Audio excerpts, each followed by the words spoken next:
intenționez în acest an să spun da în fața altarului, însă sunt curioasă care sunt tendințele și cât m-ar costa o rochie de mireasă.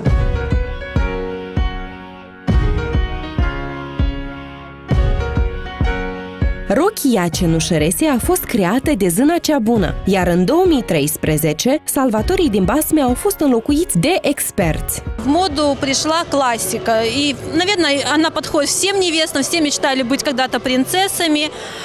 Если посмотреть на это платье, то в нем собраны все тенденции. Это нежная фатиновая юбка, это небольшой акцент и французские кружева. Не обязательно в тренде быть. Нужно, чтобы платье подходило по характеру, по росту, по цвет глаз. Мировой тренд сейчас красное пышное платье.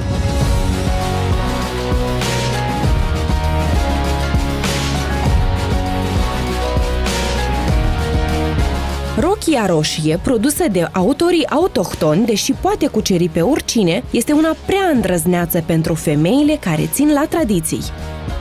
Rochia în formă de sirenă se mulează perfect pe fetele înalte. De aceea am decis să o încerc. Rochia, aproape că mi-am găsit, mai am nevoie doar de un mire. Domnul, poate doriți să fiți mirele meu?